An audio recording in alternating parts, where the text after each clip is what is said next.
Oke, baik. Pada video kali ini kita akan membahas tentang PyKitty. Jadi ini sangat menarik sekali. Kita akan mencoba membangun graphical user interface yang sebelumnya kita cuma konsol via teks. Kita akan coba ngebangun adanya antarmuka grafis dengan menggunakan PyKitty. Nah, apa yang akan kita pelajari? Yang pertama adalah kita akan bisa menggunakan widget yang umum digunakan di PyKitty. Jadi pada slide ini tidak semua widget akan kita bahas.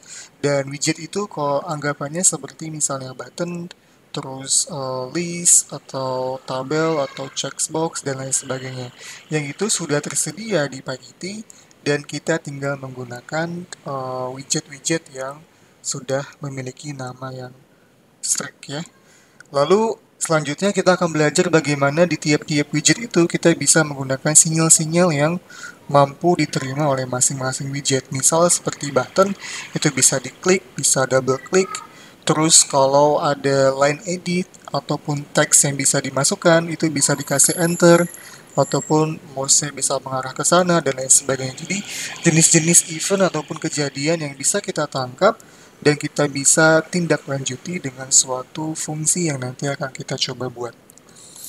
Dan kita akan masuk ke definisi PyKitty. Jadi PyKitty ini merupakan binding dari suatu bahasa pemrograman C++ yang dikembangkan oleh suatu perusahaan yang dinamakan Kitty gitu ya. Jadi Kitty ini sebenarnya adalah suatu GUI yang dikembangkan melalui C++ namun dibungkus dalam Python yang disebut dengan PyKitty. Dan ini tugas utamanya adalah untuk membangun yang sifatnya GUI ataupun grafik di platform manapun. Jadi bisa digunakan di Windows, bisa digunakan di macOS, dan juga bisa digunakan di Linux.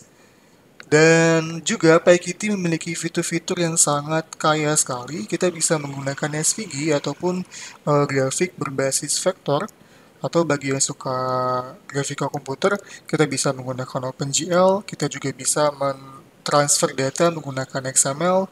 Dan juga masih banyak fitur-fitur lain yang bisa kalian coba cek di dokumentasi Kitty atau PyKitty. Nah, untuk bisa menggunakan PyKitty, kita harus menginstal dulu modulnya dengan menggunakan pip atau pip3, install lalu PyKitty 5 dan enter. Atau di PyCharm IDE, kita bisa menambahkan modul dengan cukup mudah. Kita tinggal masuk ke setting, masuk ke bagian interpreter, dan tinggal kita klik plus, kita masukkan nama modul di sana, dan tinggal kita klik install. Oke, baik. Di PyKitty itu terdiri dari 3 modul utama, yaitu modul core, Kitty Core maksud saya, Kitty GUI, dan Kitty Widgets. Nah, di Kitty Core ini menyediakan fungsionalitas non-GUI. Jadi sifatnya bukan GUI, sifatnya non-GUI. Seperti tadi sinyal, klik, double klik, dan lain sebagainya, slot, property, base class seperti model item, dan lain sebagainya. Lalu ada Kitty GUI. Kitty GUI ini adalah ekstensi ataupun perluasan dari Kitty Core untuk memberikan fungsionalitas bagi GUI seperti event, jendela, layar. Ini bukan layar ya, ini layar. Lalu OpenGL, Raster Bus 2D Painting seperti misalkan gambar dan juga lain sebagainya. Anda bisa cek nanti di modulnya Kitty GUI. Dan yang terakhir adalah modul yang sering akan kita gunakan yaitu Kitty Widgets yang merupakan gabungan dari Kitty Core dan juga bisa gabungan dari Kitty GUI. Itu merupakan widget ataupun suatu objek yang siap untuk kita gunakan di aplikasi yang meliputi elemen-elemen grafis untuk antarmuka yang akan kita buat. Jadi button itu termasuk widget, tabel itu juga termasuk widget, terus radio button, push button itu semua juga termasuk widget. Baik, langsung ke actionnya aja. Jadi pertama-tama kita akan mencoba membuat window atau jendela dengan menggunakan PyKitty. Nah, yang pertama Anda harus import sys-nya di sistem sebagai pengamanan pada saat pengeluaran aplikasi. Dan dari modul PyKitty 5 Kitty Widgets yang tadi basis modulnya, modul dasar di PyKit-nya, Anda akan import key application dan juga key main window. Key application adalah aplikasi kita yang nanti akan kita coba jalankan. Ini adalah titik utama aplikasi dapat dijalankan. Anda bisa membuatnya dengan key application, lalu Anda isi parameter kosong. Ini sebenarnya argumen yang bisa kita masukkan pada saat memulai aplikasi maksud saya. Dan ini bisa disimpan dalam variabel app yang nantinya untuk bisa menjalankan aplikasi tersebut, kita membutuhkan metode yang namanya app.exec underscore kurung buka kurung tutup. Jadi setiap kali pernyataan ini dijalankan, maka aplikasi akan dijalankan oleh Python. Dan untuk bisa membuatnya lebih aman ketika terjadi close atau pemberhentian secara mendadak mungkin oleh sistem, maka cara amannya adalah kita membungkusnya dalam suatu fungsi yang disediakan oleh sistem dengan sys.exit app.exec underscore kurung buka kurung tutup lagi. Dan di main window-nya, ini kita menggunakan key main window. Jadi ini adalah key main window-nya. Oke, ini adalah key main window. Dan kita bisa set window title. Ini merupakan metode untuk memberikan judul pada jendela. Ini kalau saya petakan sama seperti di sini, hello world. Dan set geometry. Set geometry ini adalah di mana posisi jendela itu akan ditempatkan dan juga berapa width-nya, berapa panjangnya, dan juga berapa height-nya atau berapa tingginya. Kasus di sini itu 200-200, maka posisi awal jendela ada di 200-200. Dan jangan disamakan posisi XY dari suatu komputer itu sama dengan posisi XY di mungkin menggunakan koordinat kartesius di matematik yang X-nya ke sebelah kanan, Y-nya itu ke sebelah atas. Tapi kalau di grafika komputer, X itu kalau semakin kita tambahkan, misalnya ini adalah layar komputer ya, ini adalah layar komputer. Kalau X itu ada di sini, ini adalah 0,0, dan di sini adalah X, Y. Jadi kalau misalkan dia sebanyak 100 kali 100 pixel layarnya, maka ini 100,100, ini posisinya 0,0. Artinya semakin kita tambahkan nilai X, dia akan semakin ke sebelah kanan. Jadi misalnya 1,0 dia akan ke sebelah kanan, 2,0 ke sebelah kanan. Kalau kita tambahkan nilai Y-nya, dia akan semakin ke bawah. Jadi berbeda dengan matematik, dia akan ke atas. Kalau di komputer, dia akan ke bawah. Jadi misalkan 0,1 dia ke bawah, 0,2, 0,3, dan seterusnya. Jadi ini koordinat yang harus diperhatikan, takutnya nanti bingung pada saat coding untuk membuat posisi di masing-masing widget. Nah ini contoh posisinya adalah X di 200, Y di 200. Anda bisa bayangkan misalkan layar komputer kita di sini. Ini layar komputer kita ya. Misalnya aja, maaf ini agak kacau. Jadi X itu di sini, Y di sini. Berarti ini 200,200.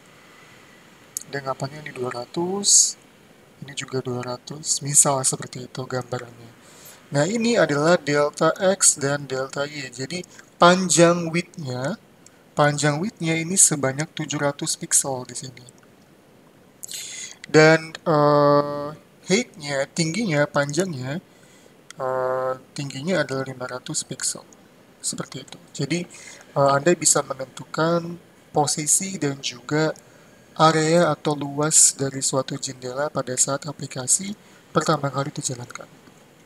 Itu kurang lebih untuk awal kita membangun program dengan PyKit menggunakan key application dan juga key main window. Sekali lagi, key application dan key main window. Selanjutnya kita akan coba salah satu widget yang mungkin paling sering digunakan di PyKit, yaitu adalah key label. Jadi key label ini adalah sederhananya cuman teks biasa. Cuman teks itu muncul di jendela kita yang bisa kita setting. Misal kita bisa setting fontnya, warnanya, tebalnya, ukurannya, posisinya, dan lain sebagainya. Oke, kita coba demo.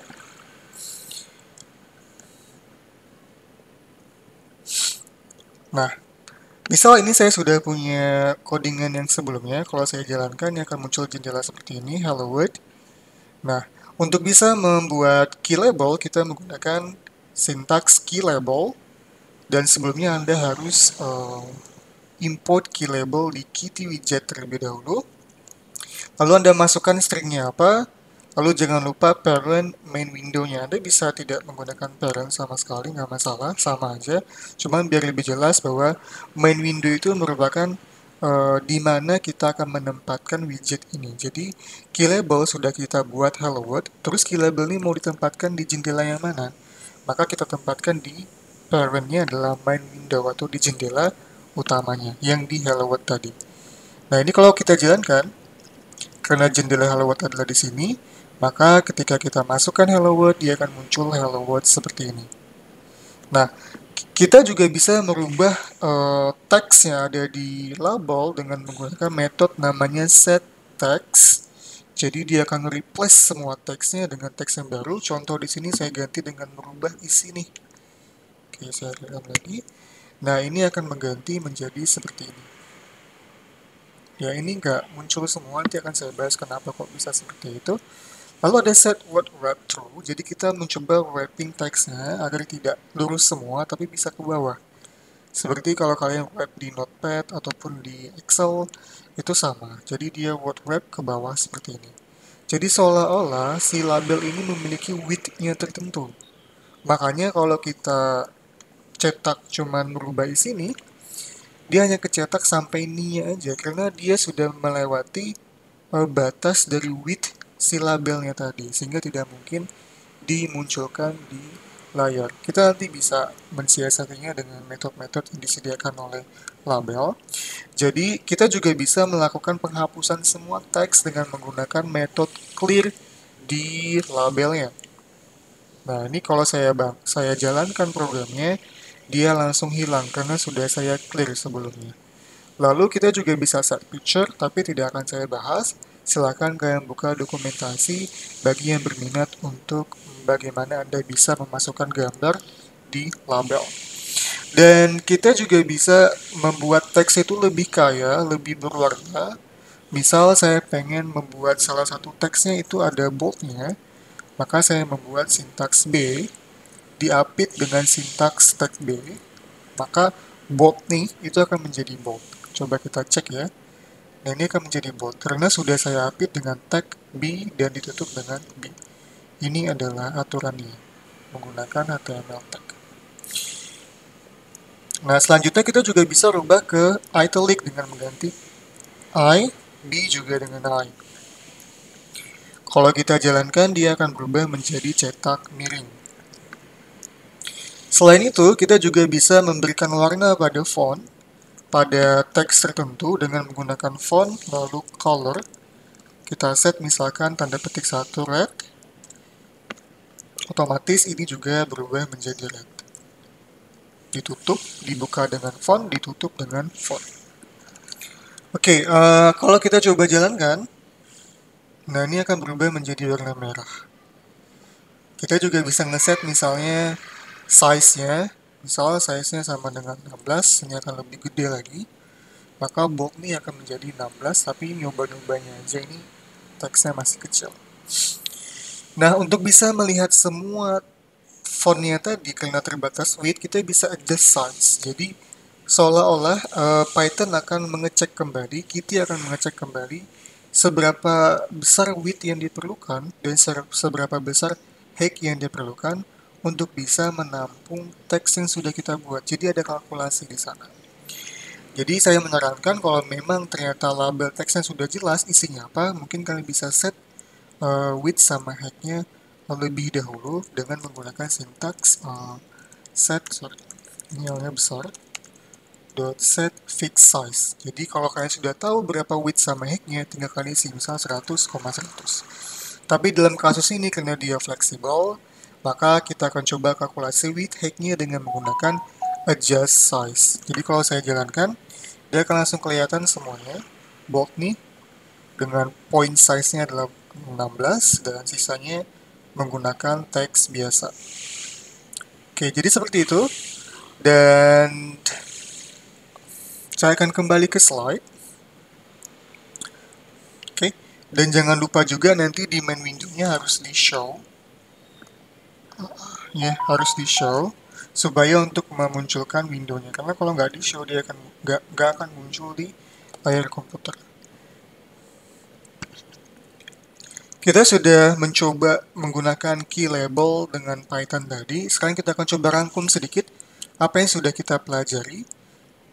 Kita sudah bisa menggunakan yang namanya set text. Itu adalah untuk memberikan teks di label ya. Lalu kita bisa menggunakan clear. Clear ini merupakan fungsi untuk menghapus semua teks di label. Lalu ada resize. Nah, resize ini adalah merubah ukuran widget label. Jadi kita bisa resize width sama height-nya atau bisa menggunakan set fixed size. Oke.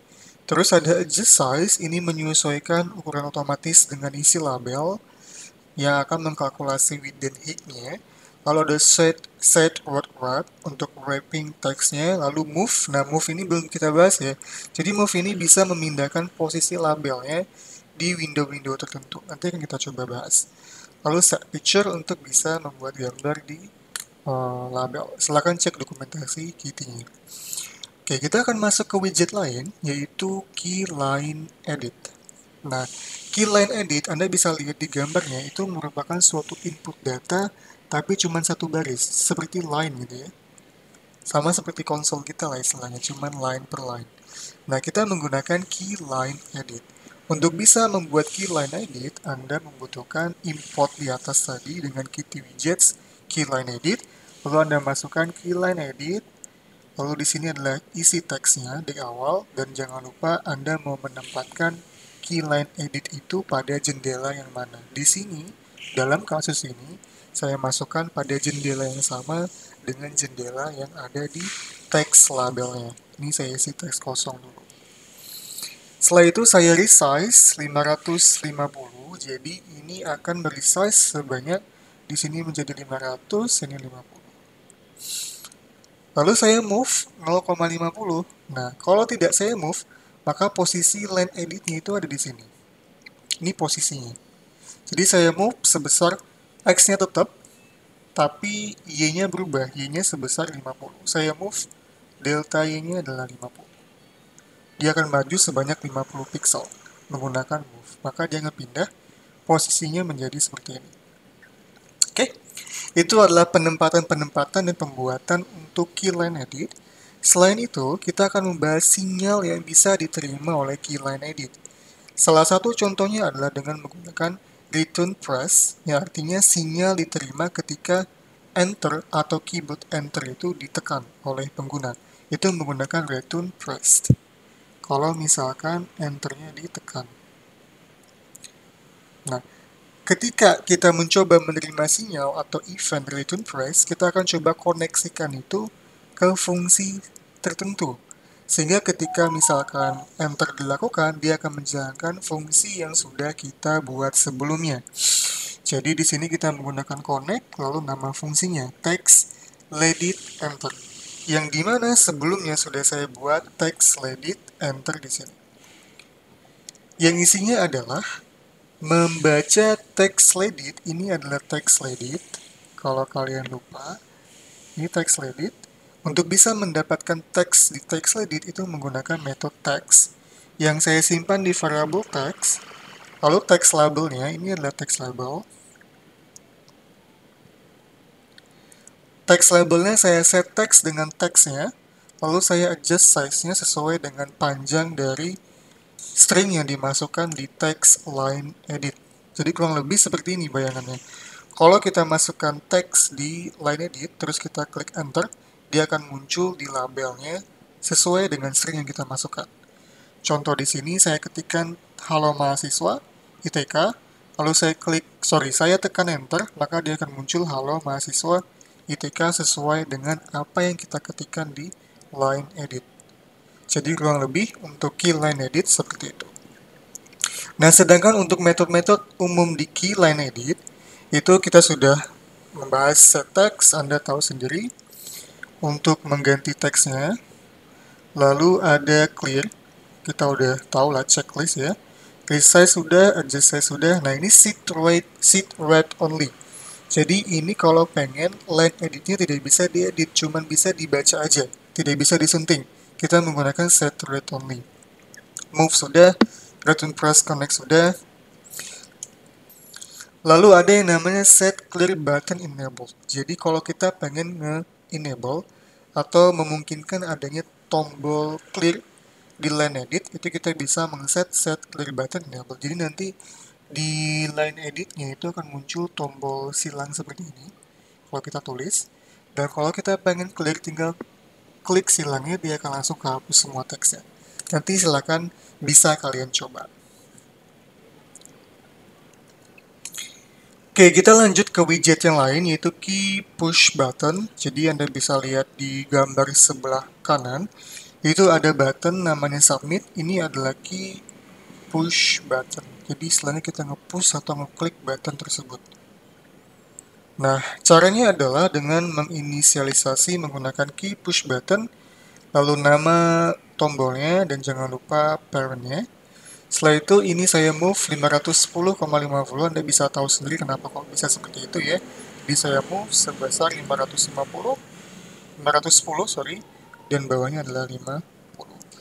Lalu set fix size, saya set ukuran size-nya sudah pasti yaitu 150 dan 50. Dan di sini saya akan mengganti gaya tulisan dari buttonnya dengan menggunakan salah satu fitur lain yaitu key font. Jadi misalnya saya set key font, lalu saya simpan di font saya, lalu font saya set boldnya true, berarti dia bold, saya set point size-nya, berarti size dari teksnya adalah 14 point, dan submit button tadi saya set fontnya dengan font saya. Oke, itu kurang lebih gambaran bagaimana kita bisa melakukan styling dan penempatan dengan push button. Dan untuk sinyal yang bisa diterima, itu bisa menggunakan misalnya klik, berarti sinyal klik kita akan terima, lalu akan kita konekkan dengan fungsi tertentu. Ini fungsi sebelumnya itu text edit enter. Fungsi ini yang saya masukkan kalau misalkan terklik. Artinya apa? Dia memiliki fungsi yang sama dengan ketika kita melakukan enter pada line edit. Jadi kalau saya submit, maka ini akan berubah sesuai dengan isi teks di line editnya. Oke, sehingga kita sudah belajar bahwa set text oke, set font Anda oke, checklist, resize oke, adjust size oke, set menu. Nah, di set menu ini kita bisa menambahkan menu tambahan dengan menggunakan push button. Jadi gambarnya nanti seperti ini. Kalau ada button di sini, dia akan ada satu gambar di sini. Kalau kita klik, dia akan muncul button-button lain. Itu adalah key menu. Nanti kita akan coba di contoh berikutnya. Lalu move XY ini memindahkan posisi widgetnya berdasarkan delta X dan delta Y. Lalu klik connect, tadi sudah kita belajar. Dan set tooltip ini merupakan suatu fungsi kalau misalkan mouse-nya itu berada di widget tersebut. Misal ada mouse di sini. Ini anggap aja gambar mouse lah ya. Maaf kalau jelek. Nah, ini gambar mouse. Kalau kita taruh mouse di sana, dia akan memunculkan informasi tambahan. Misal di sini ada informasinya. Itu namanya tooltip. Jadi kalau kita isi misalnya teks isi tooltip di sini, maka isinya di sini juga teks isi tooltip. Itu untuk penambahan tooltip pada button. Nah, kita akan masuk ke key font lebih dalam. Jadi selain bold dan juga point size, kita juga bisa menambahkan italic dan juga family. Italic berarti miring, family berarti jenis huruf dari button tersebut. Selanjutnya kita bisa menambahkan key menu. Jadi dengan key menu ini kita menambahkan menu-menu tambahan di tombolnya. Jadi kita bisa menggunakan misalnya kita buat key menu dulu, lalu di menunya kita add action, misalnya aksi 1, lalu dengan aksi 1 ini akan melakukan fungsi apa. Aksi 2 juga sama, fungsi apa, aksi 3 juga fungsi apa. Dan itu nanti akan disimpan di variabel menu. Dan nanti submit button kita set menunya adalah menu. Jadi setiap kali misalkan aksi diklik, dia akan menjalankan fungsi yang ada di sini. Setiap kali aksi 2 diklik, dia akan menjalankan text edit enter. Setiap kali aksi 3 diklik, dia akan menjalankan text edit enter juga sesuai dengan apa yang sudah kita definisikan sebelumnya. Oke, selanjutnya kita akan masuk ke key checkbox. Nah, kalau kita lihat di gambar sebelah kanan, itu ada suatu pilihan-pilihan, itu ada pilihan 1, 2, 3 seperti checkbox ya. Ini sudah kalian sering gunakan misalnya di quiz. Dan untuk bisa membuat key checkbox tersebut, kita perlu mengimport yang namanya key checkbox terlebih dahulu. Dan itu kita bisa isi dengan nama checkboxnya, misalnya pilihan satu di sini. Lalu jangan lupa parentnya.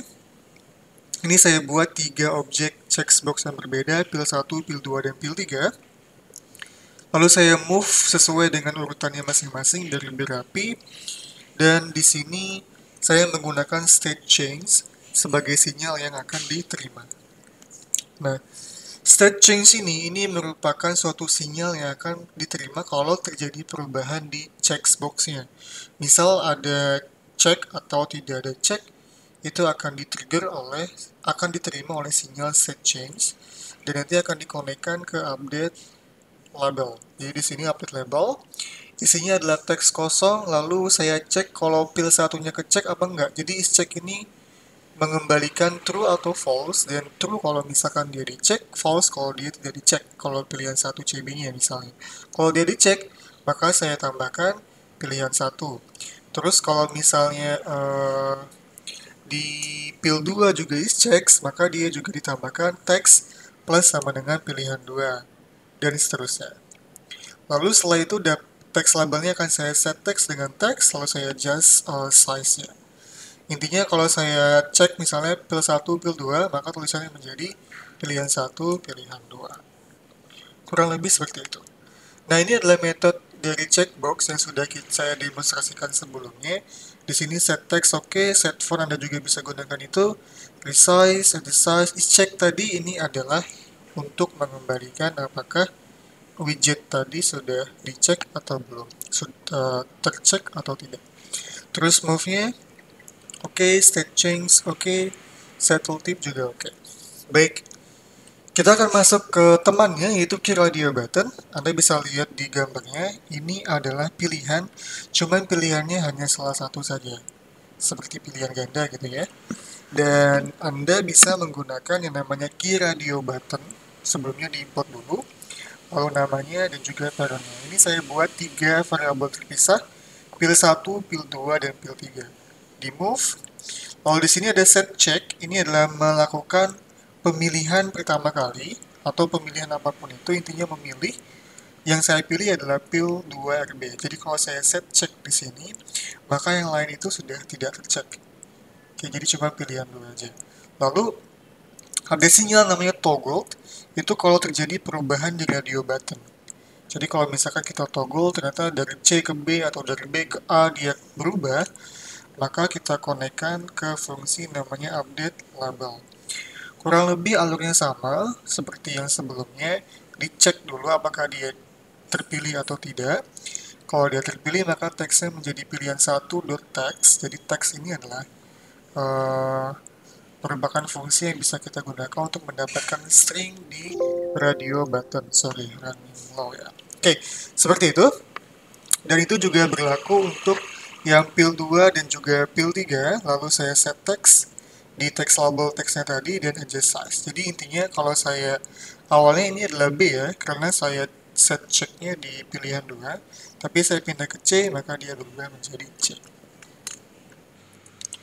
Oke, kita akan masuk ke widget lain, ini yang cukup mungkin sering digunakan juga, yaitu tabel. Anda bisa lihat di sebelah kanan, ini ada kolomnya, ada barisnya, ada kolomnya, ada nama kolomnya satu persatu, dan juga ada isi dari sel. Ini adalah selnya. Nah, cara untuk bisa membuat tabel itu dengan melakukan import widget yang namanya key tabel widget. Dan jangan lupa Anda masukkan parent window-nya. Lalu sebelum kita bisa memunculkan tabelnya, kita harus definisikan dulu berapa jumlah baris dan juga berapa jumlah kolom dari tabel tersebut. Caranya adalah dengan menggunakan metode namanya set row count 10. Berarti barisnya ada 10, lalu ada tabel set column count 5.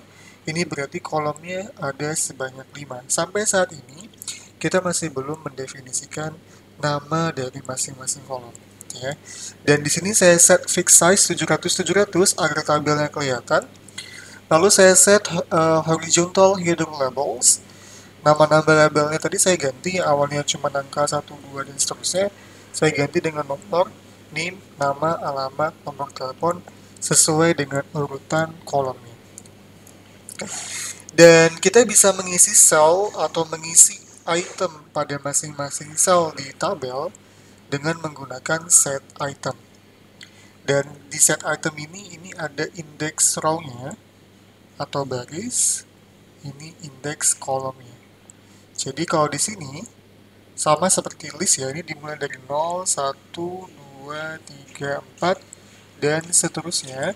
Ini juga sama, dimulai dari 0, 1, 2, 3, 4, dan seterusnya. Jadi kalau saya set 00, maka posisinya ada di sini 00, berarti kita isi 1. Dan itu tidak bisa menggunakan string biasa, tapi menggunakan key tabel widget item. Jadi item yang ada di sel tabel tersebut. Jadi selain string, kita bisa menggunakan item-item yang lain. Cuman contoh di sini saya akan menggunakan string. Nah, kalau 01 berarti 110, terus namanya Adi Fulan, ada di 02, dan seterusnya. Kalau kita pengen ngeset di sini, maka dia menjadi 3,3 lalu key tabel widget itemnya. Oke, kurang lebih seperti itu, nanti silahkan dicoba. Dan ini adalah key tabel widget untuk sinyal-sinyal yang bisa diterima. Jadi Anda bisa cek di dokumentasi Kitty atau PyKitty-nya.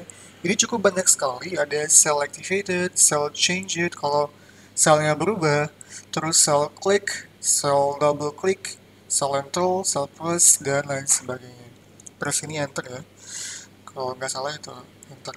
Dan di sini kita akan coba mengimplementasikan salah satu sinyal yang bisa diterima oleh key tabel widget, yaitu menggunakan cell click. Jadi kalau kita ke klik selnya, ini kita mau ngapain nih, gitu ya. Jadi saya buat table.cellclick.connect, saya buat print item, tapi print itemnya posisinya ada di atas sini. Oke, dan di sini saya masukkan print item lalu row column, dan di sini saya cetak row dan kolomnya, all table.item row column tidak sama dengan none, dan seterusnya. Dia menjadi pertanyaan adalah kenapa harus menggunakan row dan column. Di sini, oke, jadi cell click ini akan dikonekkan dengan print item, dan Anda bisa lihat bahwa print item saya masukkan row dan column yang sebelumnya itu tidak ada parameter sama sekali. Cuman kalau kita lihat di dokumentasinya bahwa di cell click ini itu akan menangkap dua argumen, yaitu row dan column, sehingga kita bisa membuatnya dengan fungsi yang sama, yaitu row dan column. Kalau kita cetak row column-nya, lalu kalau misalkan di table.item ini adalah cara mengakses item di tabelnya dengan row dan column. Kalau misalkan dia tidak kosong atau tidak none, maka kita cetak table.item sesuai dengan row dan column-nya, lalu kita dapatkan teksnya. Kalau kita coba cek di codingan, oke, coba kalau kita lihat di sini, ini adalah tabel yang sudah saya buat sesuai dengan codingan di slide. Ini kalau saya jalankan, Anda bisa lihat. Oke, ini saya coba naikkan. Nah, ini kalau saya klik di salah satu sel yang tidak ada itemnya, dia akan mencetak posisinya 5, 0, 1, 2, 3, 4, 5, terus 1. Ini saya klik, dia akan muncul posisinya, karena setiap kali kita klik tadi, dia akan menjalankan fungsi print item menggunakan sinyal cell click. Nah, lalu kalau misalnya ada item ya, di sini saya klik alamatnya. Nah, ini Jalan Sungai Wen ya. Ini kalau saya lihat lagi, Jalan Sungai Wen. Ini begini. Oke, itu adalah salah satu sinyal yang bisa ditangkap di key tabel widget. Anda bisa cek dokumentasinya cukup banyak, dan silakan bermain-main dengan widget yang ada di PyKitty. Dan kalau misalnya ada pertanyaan, silakan bisa komen di bawah atau bisa post di Google Classroom. Terima kasih.